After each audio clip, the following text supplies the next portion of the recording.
Good Namaste. evening, Pinky. Good evening. Hello, Pana. How are you? Hello. Very fine. Happy New Year, Indian Tamil New Year. Tamil New Year today. Yes. Okay, so let us tense the whole body. Couple of times more, bringing ourselves into the session with every tension and relaxation. Relax some more. Coming into your center, gazing up at the point of the eyebrows.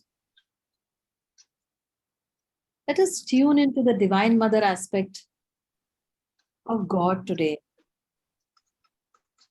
Calling out to the Divine Mother, the Ma, whatever you call her.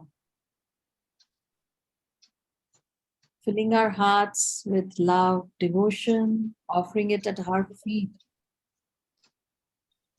Let us pray together, Divine Mother, Heavenly Father, friend, beloved God, great masters of Kriya Yoga, Jesus Christ, Babaji, Krishna, Lahiri Mahashaya, Swami Shri Yukteswar, beloved Gurudev, Paramhansa Yogananda, saints and sages of all religions, dear friend and guide, Swami Kriyananda, humbly we bow at thy feet.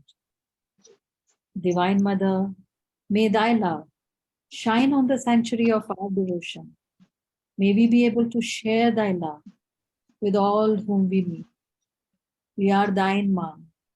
Be thou eternally ours. Bring us home to thee. Om Shanti Shanti.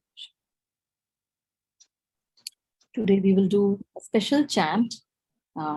This is on the poema.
Continuing mental chant to Ma, to Ananda Mohima, to Divine Mother, Kali Ma, Ma in any form that you pray to, that you love.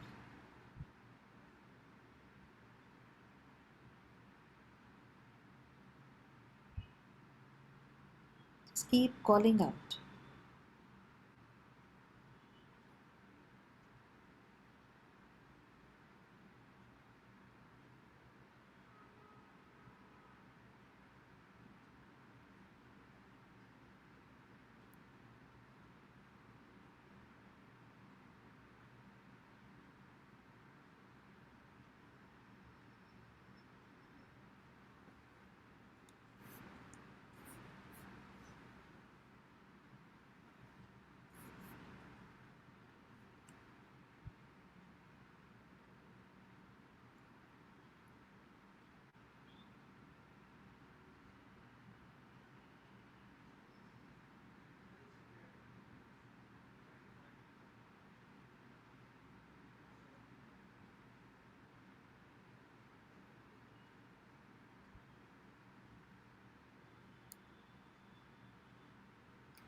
Om Shanti Shanti Shanti. So it is a very sweet chapter after the chapter on Mahatma Gandhi, which talked of principles and living the ideals, the path laid out for satyagrahis, and also what Patanjali says is a true path for anyone. From there, now we come to a very sweet chapter of. It's a very small chapter, and there's so much to love, learn, and how what it takes to be in that state, what it takes to really know God. So let us first listen to this reading and then we will discuss.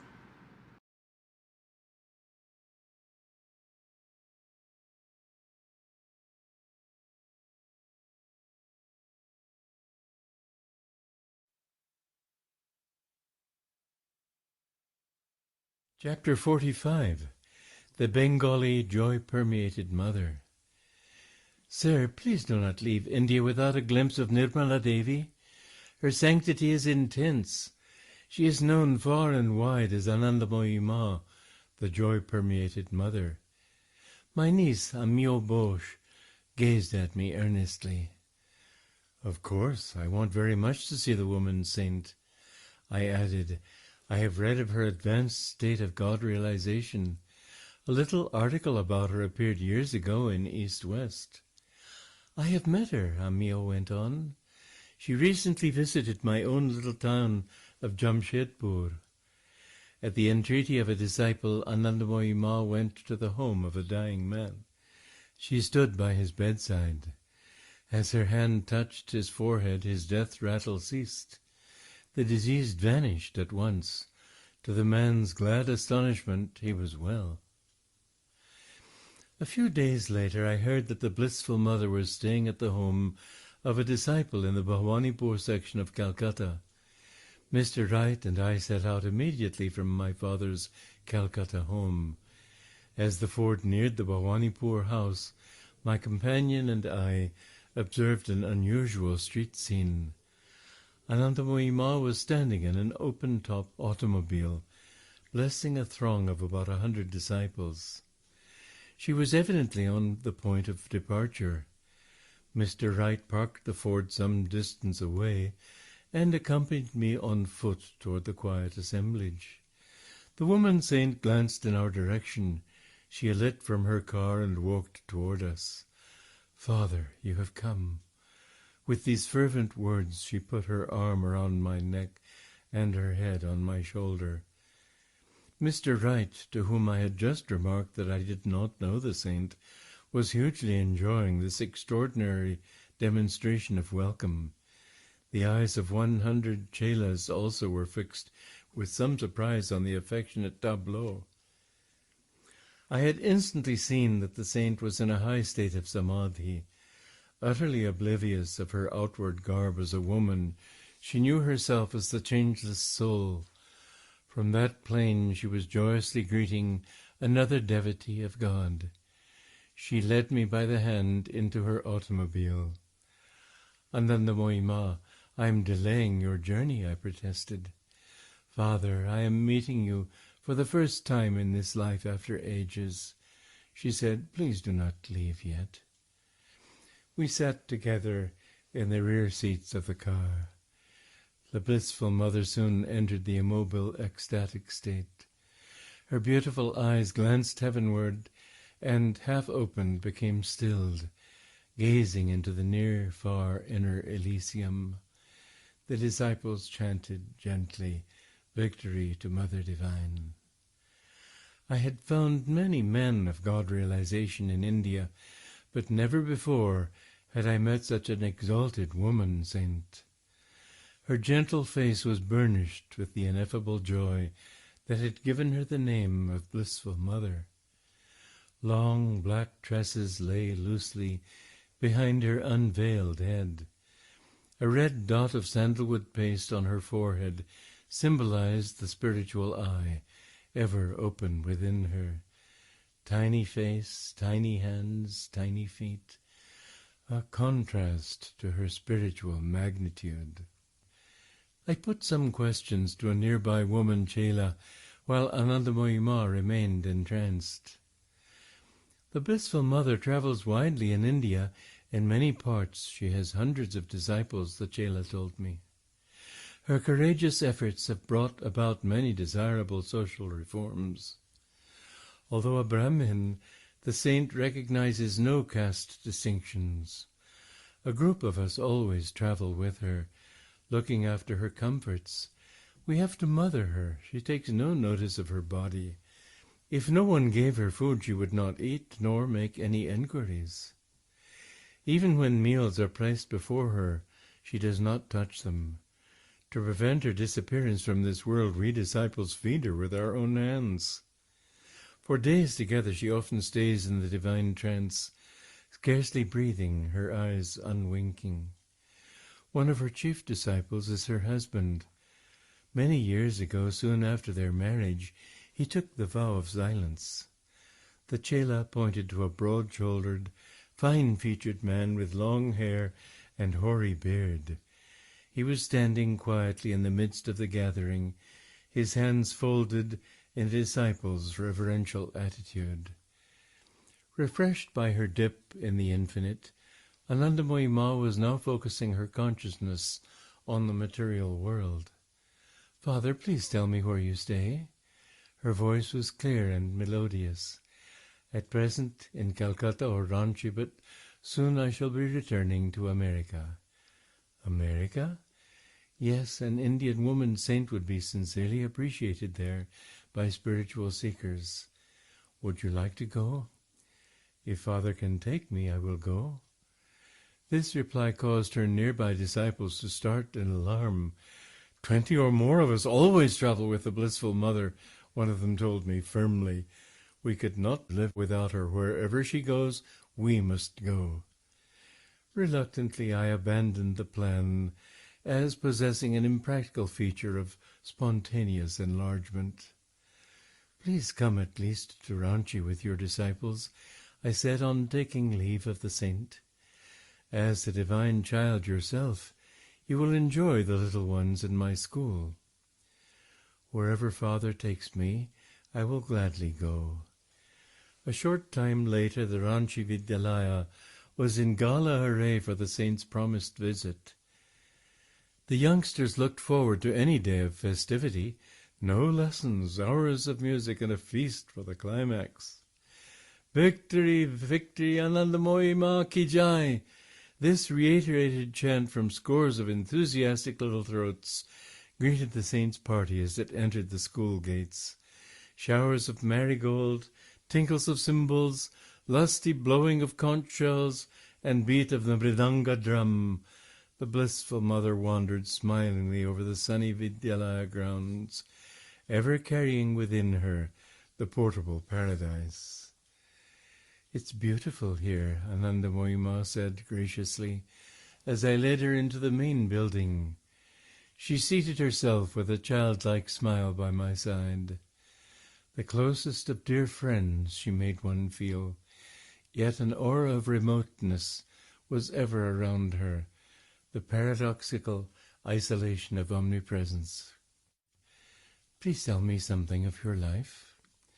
Father knows all about it. Why repeat it? She evidently felt that the factual history of one short incarnation was beneath notice. I laughed, gently repeating my question. Father, there is little to tell. She spread her graceful hands in a deprecatory gesture. My consciousness has never associated itself with this temporary body. Before I came on this earth, Father, I was the same. As a little girl, I was the same. I grew into womanhood, but still I was the same.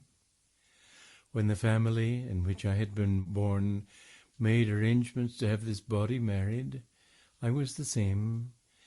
And when passion-drunk my husband came to me and murmured endearing words, lightly touching my body, he received a violent shock as if struck by lightning, for even then I was the same.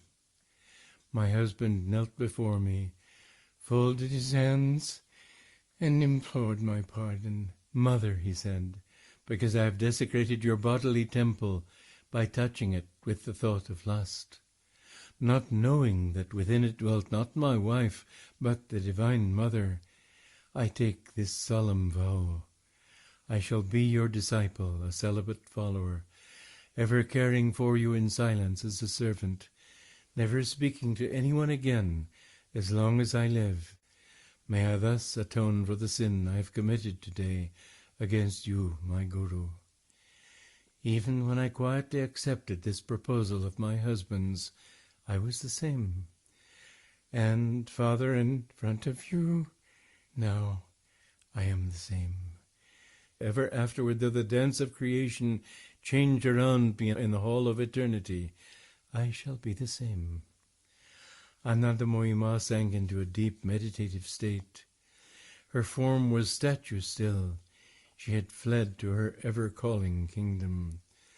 The dark pools of her eyes appeared lifeless and glassy. This expression is often present when saints remove their consciousness from the physical body, which is then hardly more than a piece of soulless clay. We sat together for an hour in the ecstatic trance. She returned to this world with a gay little laugh. Please, Anandamoyi Ma, I said, come with me to the garden. Mr. Wright will take some pictures. Of course, Father, your will is my will. Her glorious eyes retained the unchanging divine luster as she posed for many photographs. Time for the feast. Anandamoyi Ma squatted on her blanket seat, a disciple at her elbow to feed her. Like an infant, the saint obediently swallowed the food after the chela had brought it to her lips. It was plain that the blissful mother did not recognize any difference between curries and sweetmeats. As dusk approached, the saint left with her party amidst a shower of rose petals, her hands raised in blessing on the little lads. Their faces shone with the affection she had effortlessly awakened. Thou shalt love the Lord thy God with all thy heart, and with all thy soul, and with all thy mind, and with all thy strength. Christ has proclaimed, this is the first commandment. Casting aside every inferior attachment, Anandamoyi Ma offers her sole allegiance to the Lord, not by the hair-splitting distinctions of scholars, but by the sure logic of faith. The childlike saint has solved the only problem in human life, establishment of unity with God. Man has forgotten this stark simplicity, now befogged by a million issues. Refusing a monotheistic love to God, the nations disguise their infidelity by punctilious respect before the outward shrines of charity. These humanitarian gestures are virtuous because for a moment they divert man's attention from himself, but they do not free him from his single responsibility in life, referred to by Jesus as the first commandment. The uplifting obligation to love God is assumed with man's first breath of an air freely bestowed by his only benefactor. On one other occasion after her Ranchi visit, I had opportunity to see Anandamoyi Ma. She stood among her disciples some months later on the Serampore station platform, waiting for the train. "Father, I am going to the Himalayas," she told me. "Generous disciples have built me a hermitage in Dehradun." As she boarded the train, I marveled to see that whether amidst a crowd, on a train, feasting, or sitting in silence, her eyes never looked away from God. Within me I still hear her voice, an echo of measureless sweetness. Behold, now and always one with the Eternal, I am ever the same.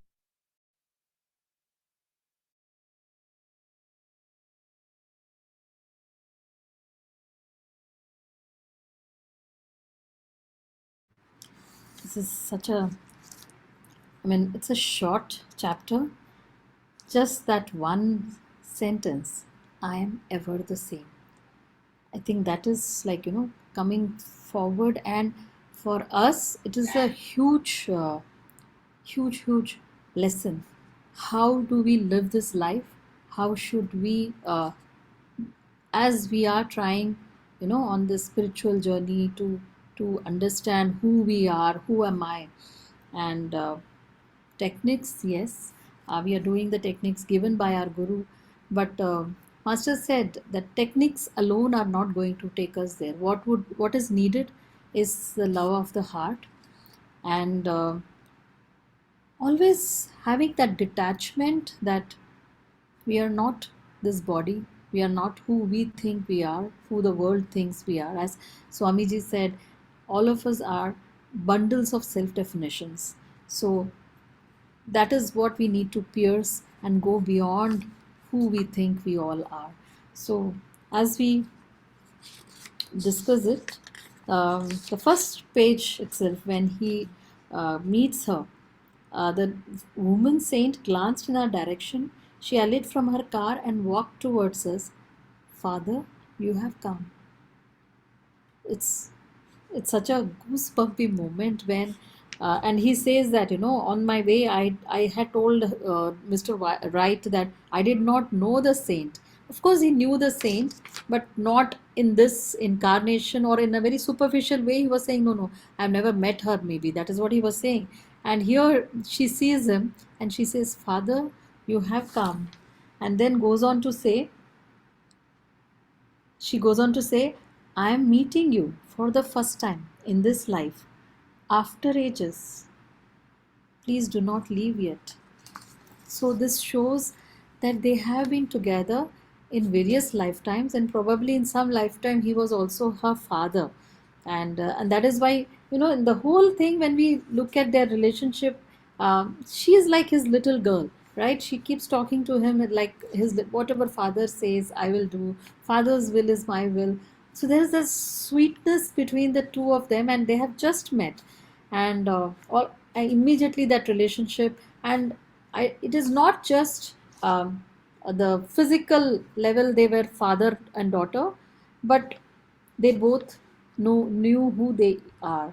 So master is he is in God, she is in God, and they were also connecting at that level. So it wasn't just a past life remembrance that she had, but the sweetness was also coming from who he really was, and she knew him, and he knew who she was.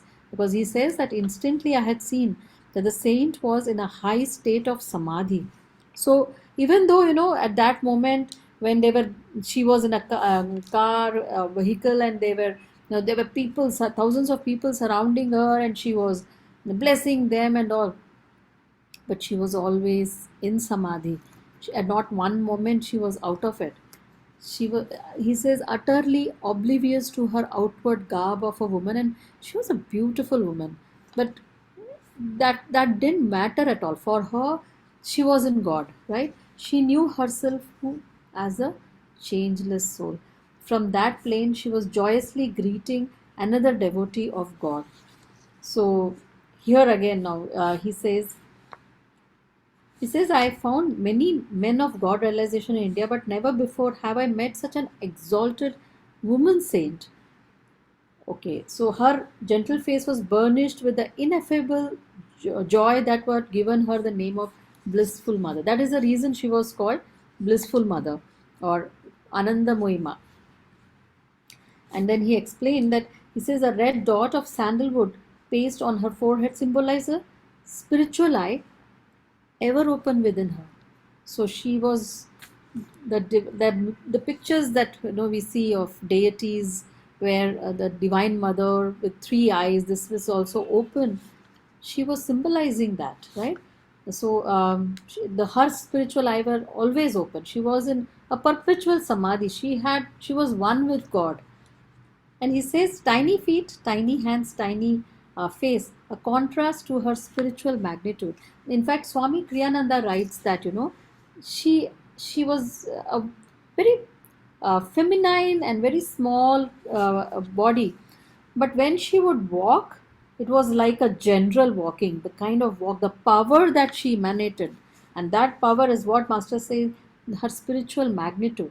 So in nothing to, we should not mistake that, oh, she's a small woman. She a contrast to her spiritual magnitude is what he says. Okay, the blissful woman, her courageous efforts have brought, so here she was. At that time especially, there were a lot of social untouchability and all was a lot there at that time. But she didn't, she never thought about it also, because she was a saint. She saw, like how master would sometimes say to his disciples, that if only you saw how I see you, you are all lights. Everybody, I can see you are, you're full of light. That is all we are. We see the form. We are so bound by body consciousness that we don't see who each one of us are, and that is why, that is the reason we think each one of us is separate from the other. So this is me, and this is so and so, and this is the table, and this is the computer.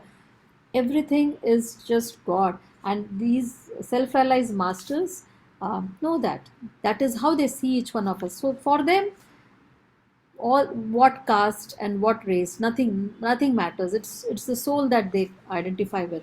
That is, and Swamiji, in the book New Path, that is an autobiography of Swami Kriyananda, he says that he is the best friend that anybody could ever have, the master Paramahansa Yogananda, because the guru is the best friend, because he was not a friend to our ego. He would never allow us to, wallow in our ego, and he would put us down. But he was a friend to our soul, to our, and he saw our highest potential, and that is his only aim, to bring us to that level where we are masters in ourselves. So what better friendship can we think of, right?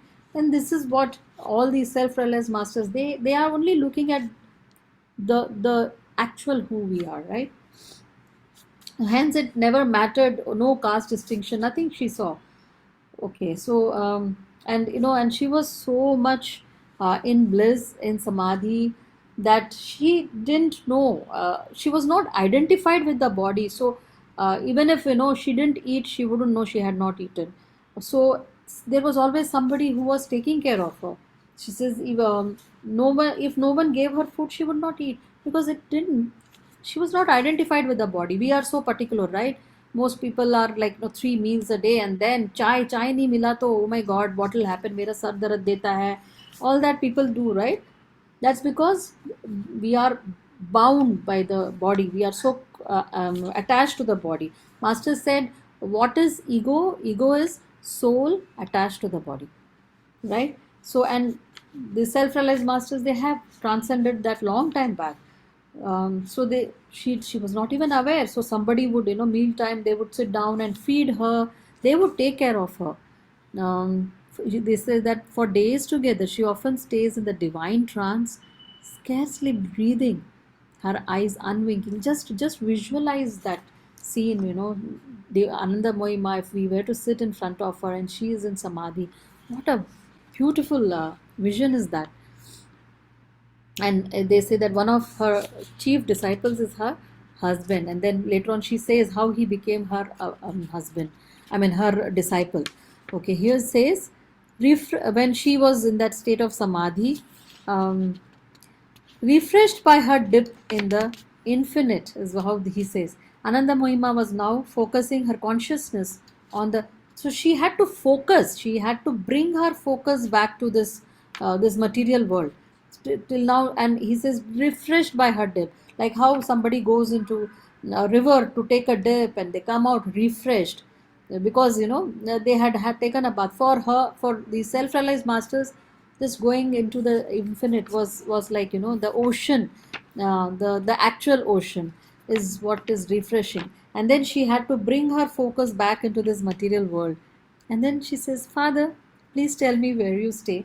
And master immediately wanted to take her along with him, because he also felt, he was a master and he was always thinking that there in West, if I have to, how to bring more people to the path. So he said an Indian woman saint would be sincerely appreciated. And then the disciples got worried, what if he takes her away? So this is 20 or more of us always travel with that blissful mother. So he says, okay, I abandoned it. And then he invites her to his school in Ranchi. And so beautifully, again, like a father, right? And she was always, in his presence especially, she was like a child, like his child. So he says, as a divine child yourself, you will enjoy the little ones in my school. So that is another thing about these self-realized masters. Jesus also said, um, uh, suffer little children to come unto me. Master Swami Kriyananda, when he met Master, he was a young man, an American, very intellectual. So when he came, Master wanted him to get out of that thing that you have to be very grim and grave if you want to find God. If I'm following spirituality, a lot of people have tried to project that, right? I'm very grim and grave. I'm following a path, and I'm onto spirituality. So Master one day, if you had seen in that movie The Answer, where he buys a lot of stuff, then he asks somebody to switch off the light, and then he brings out something, and then he starts shooting. There's a parachute that flies out, a toy parachute, and just comes down, and Master is gleefully laughing, and Swamiji is like completely stunned by what was happening. And he said, what do you think about this, Walter? That's what he used to call him. And Swamiji was like, yeah, that's fine, Master. And then Master immediately, there he was having fun, he was laughing. Suddenly he stopped and he said, Suffer little children to come unto me, for such is the kingdom of God. So they are all very childlike, though they are childlike, yet they are, as brave as the ocean also. So she is also like that, a very divine child that she is. So okay, and he says some beautiful things. The blissful mother ever carrying within her a portable paradise. Master always said, always carry a portable paradise within you. That is why meditation. That's why he recommended that when you meditate, then you carry a portable paradise within you wherever you go. So, and of course she loved the place because master had created, and the things that were being given to the children, so they were taught every aspect. It was a very holistic, what we would actually call holistic, rather than what is the modern education. They call themselves holistic, but not really so. Again, she seated herself with a childlike smile by my side, the closest of dear friends she made one feel, yet an aura of remoteness was ever around her, the paradoxical isolation of omnipresence. This is again something very important for each one of us. What the most of us do is, like, when we have a friend or a family or a relative, or if we relate with somebody a lot, we suddenly become very it's okay to be open, but we become too attached and too open, and we sometimes even pry into their life, what is happening, why, everything you want to know. So that is where the masters are masters. When we say masters, the self-realized masters, that is where there is a line. They are the closest of dear friends, as Swamiji said. They are, master is our only true friend, but again, to our soul, not to our ego. So, and our master also, Swamiji would say that, he will be laughing. If he had cracked a joke, and he will be laughing, but if you look into his eyes, there was always that calmness. There was always a remoteness in his eyes. He was not like, us. We will be like, if we are laughing, or the whole, all parts of our body are involved in that. Whereas Swamiji said that even when he was cracking a joke, there was always a remoteness in his eyes, and that is exactly what she also had. So she's the closest of dear friends, yet an aura of remoteness was ever around her. Because that is the impersonal. They are not being personal with anyone. They are everybody's friend. They love everyone, but like how God loves us, right? It's impersonal. It encompasses everyone, the entire creation, good or bad.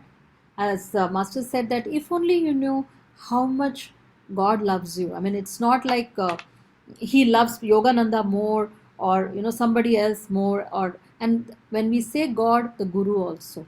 So Guru also loves everyone equally. So it is we ourselves who condemn ourselves, or feel guilty or feel ashamed. As Sri Yukteswar said that, these are the meannesses of heart. Even that comes from the ego. 8 meannesses of heart is what he called, which included hatred, fear, shame, pedigree, the pride of pedigree, pride of race.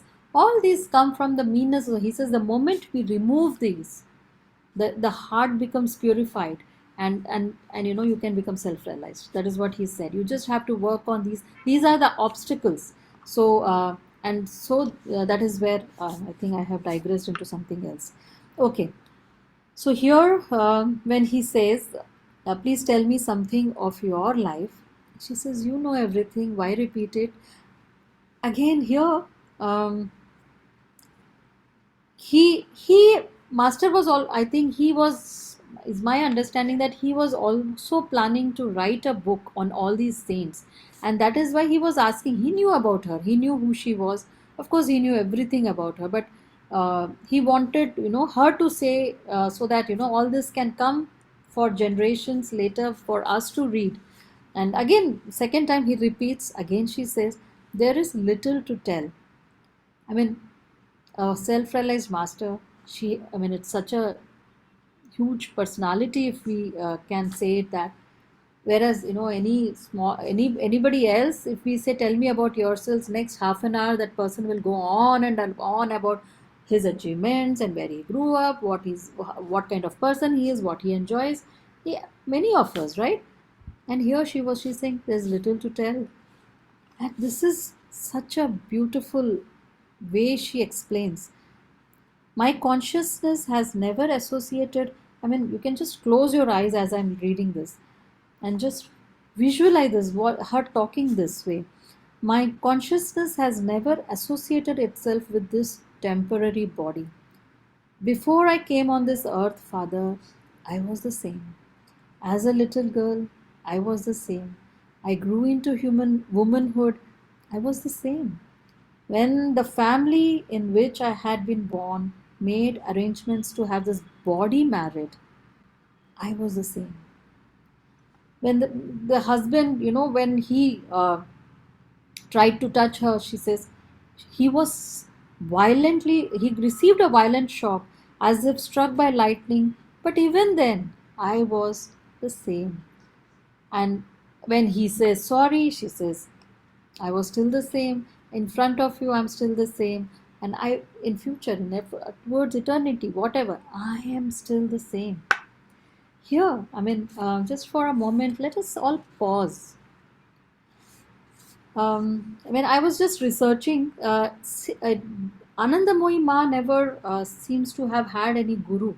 So, which means that she came with that consciousness, as she is saying, that she was born with that, she was an avatar, right? So, she was born, she, like, even though our master played the Leela of, looking for a guru, and he found a guru, he trained under him.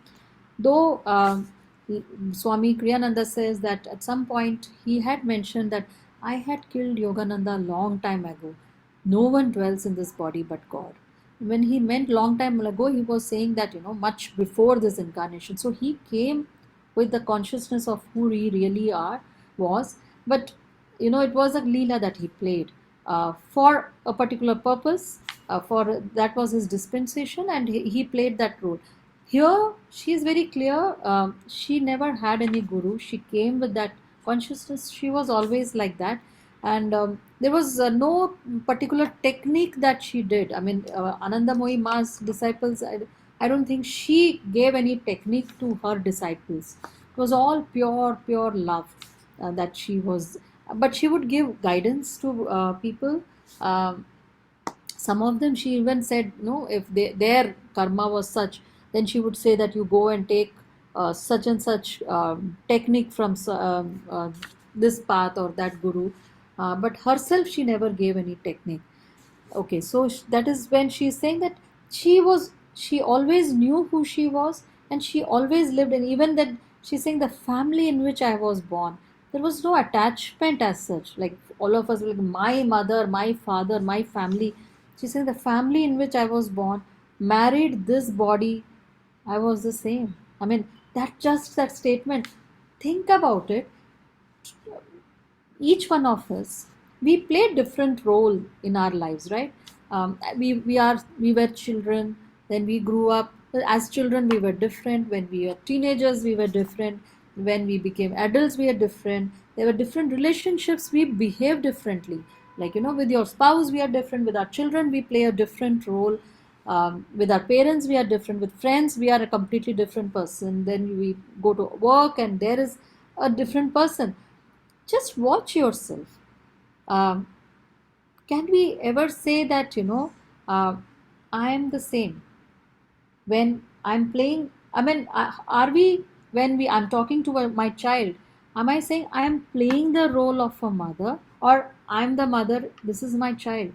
This is something, it's a very good takeaway for each one of us to watch ourselves in every interaction or every moment as we think, or we act or we interact with people, to just pause and see, am I, or even, if we are doing some work, some, or, in an office, something that probably was my idea and somebody else is taking it, that is my idea, that I did it. And suddenly, we are even attached to our ideas, we are even attached to our work, we are attached to everything that we do, the roles that we are playing, we take it, it's okay to take our roles that God has given us seriously. So if we are parents. As parents, it's our job, it's our duty to, bring up the kids in a certain way. But are we doing it like, this is from our center, and then doing the projecting that role, or are we very involved with that role that we are doing? This is, let this be our takeaway, not just for this week, but to keep thinking, bringing it back to focus. Who am I? That is a question. We are all on the spiritual quest. So this is a very helpful, very useful technique to follow. Master said introspection. So he said introspect before you end the day. Introspect, like he said that create a mental bonfire of love and offer everything up during the day. That what Just go through the day of what I did, how I did, some things we did which were very God affirming, some things that was very affirmed our ego. And he said, and offer everything back to God. And in this also, I mean, we can add this, that when I was, say, talking to this person, or I was interacting in that, or I was doing a certain role, who was I? Was I still withdrawn? I mean, I was doing it from my center, or I was the ego that I think I am. So this would be a very useful technique for each one of us.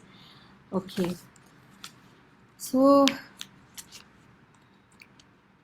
and then they go on. I mean, there are beautiful pictures on internet also. I'll also send it to the group. Of a one picture especially is such a beautiful picture of Master there, and then she is like standing behind him and holding him from behind. It's a beautiful. It looks like a father and daughter standing there, or best of friends. And I just forgot to mention this. The start also, when they meet, and she just comes running and hugs him. And this is like early 20th century, when such display of affection between a man and woman is not seen. They are saints, yet people were surprised by what they were seeing. The disciples were, and she would never behave like that. All of a sudden she ran, and the pictures also, there such lovely pictures of Master and Anandamoyi Ma, which I will be sending in that group, where she is playing that role of his, this is my father and I am the little one. Okay. So then, this part again. Thou shalt love the Lord thy God with all thy heart, with all thy soul, and with all thy mind, and with all thy strength. Christ had proclaimed. This is the first commandment. So, it is worth thinking about it. When we say love God, we always think love as just the feeling of the heart. So it is a devotion, or it is a feeling of the heart, that is all is involved. Whereas he is saying not that. He is saying with all thy heart, with all thy soul, with all thy mind also. Sometimes it so happens, right, when we are meditating, or we are reading some scriptures, or even doing puja or saying mantra, what most people do is like the mantra is going on and they do love God, but the mind is elsewhere. Like okay, after I finish this, I have to get ready and go to office. The mind is not there. The mind is not with God. And with all thy strength, what does he mean by all thy strength? So Swamiji explained this very beautifully. He said that when he says all thy strength, is all thy energy, everything that you are in that moment, everything that you are doing in that. So everything is focused in finding God, in loving God. So it can't be like your energy, you are doing something else, your mind is thinking something else, but you are like oh, I love God, I'm doing puja, I'm doing meditation. It doesn't work that way. So that is what he means. And that is why Master has given us energization exercises, where you bring all that energy, because the whole day it is getting scattered, right? We are all the time out there. So all that energy, you bring it all in, get into a focus to the spiritual eye, and then sit down to meditate. So that is when, and he said that when you meditate, when you do your techniques, kriya, he said kriya plus devotion works like mathematics. It never fails. So if you want to find God, you want self-realization, doing your kriya, as our Guru has taught, with devotion. And for that devotion, we have to bring entire everything, our mind. How do we bring the mind in focus? By doing Hong Sau. Energization exercises bring the energy in and up towards the point between the eyebrows. And then we do our kriya or various, all the technique with devotion, is how it will work like mathematics, right? And he says that the childlike saint has solved the only problem in human life. And what is that only problem? Not how do I get a better job? How do how does my kid find a a good partner or get into a good college, or how can I increase the finances in my bank? He says the only problem in human life is establishment of unity with God, which this childlike saint has established. It says, refusing a monotheistic love to God, the nations disguise their infidelity by punctilious respect before the outward shrines of charity. He's not saying that charity is wrong. He's saying these humanitarian gestures are virtuous and all that is good. But what is most important is that, because for a moment they divert man's attention from himself, but they do not free him from his single responsibility in life, referred to by Jesus as the first commandment. And what is that? That thou shalt love God, love the Lord thy God with all thy heart, all thy soul, all thy mind, and all thy strength. And the other day, I was listening to one of the talks by by Asha Anaya Swami, and she was saying that, when we are talking about charity, and they had gone and met Mother Teresa when they were in India, and she was talking about Mother Teresa used to do all those charity work for all the downtrodden, and somebody had asked her, like, what makes you doing so much, good service? What are you doing it? Is it because you love or for the humanity and all? She said no. She said, I'm doing it because Jesus told me to do it, which means that she's doing for her love for Jesus, for her love for God. And the moment Jesus says, not this, do that, she would drop it and go and do that. So it wasn't like, oh, I have to do, I am doing all that. There was nothing like that. She was doing what God told her to do. That is what all of us have to strive for. It is not what I want to do. I mean, as we are, trying to understand our path and how do I progress in the spiritual journey. This is where we have to keep working at any decision that I have to take, anything that I need to understand. It is not from my likes and dislikes. I like to do this and I don't like to do this, or what I want to do, but what would my master, what would my guru, what would God want me to do? It's a constant, it should be a constant endeavor in everything, every moment, every decision that we make. So that is what is like, what is the Brahmin consciousness is what Master said, is where the Brahmin consciousness is one who does what the God wants him to do. We're always checking into God rather than what I want to do, what needs to be done in there. So every time, what is trying to happen? What do you want me to do, Guru? This is another takeaway for each one of us. Attunement, that is where it all comes back to attunement. The path to self-realization is all about attunement to God and Gurus, right? The uplifting obligation to love God is assumed with man's first breath of an air freely bestowed by his only benefactor. The uplifting obligation to love God is assumed with the first breath we take.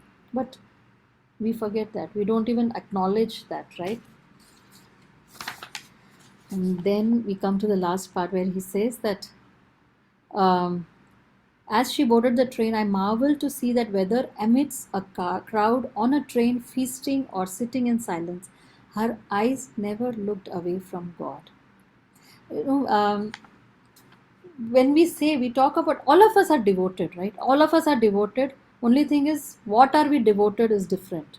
What are we devoted to? For a mother with a little infant, she's completely devoted to the child.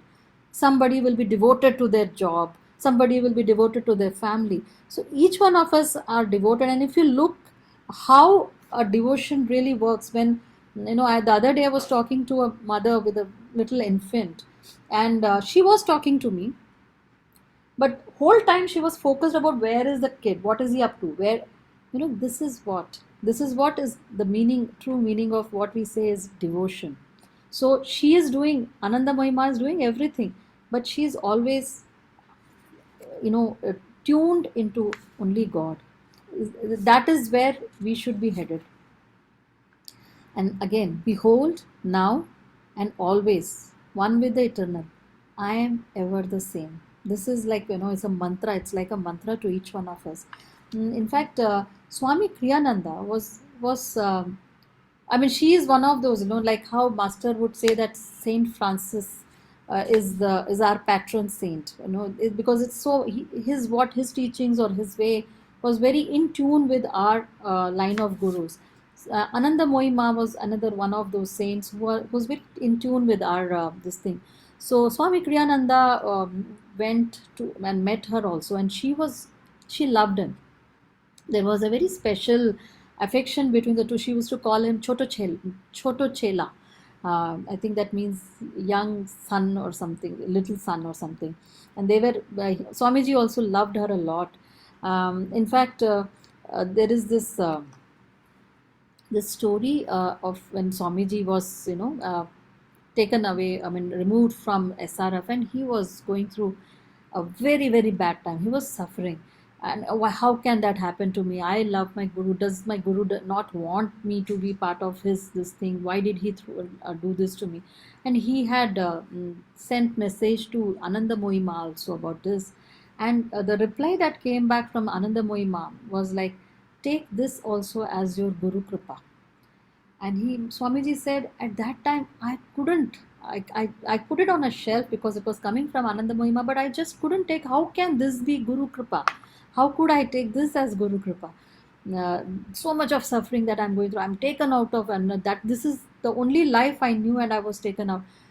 But then, over the years, when he went on to establish Ananda, he went on to establish Ananda village with, where community, which Master would keep talking about, establishing brotherhood communities that are, working towards spirituality and the same goal, and his books and all that thing.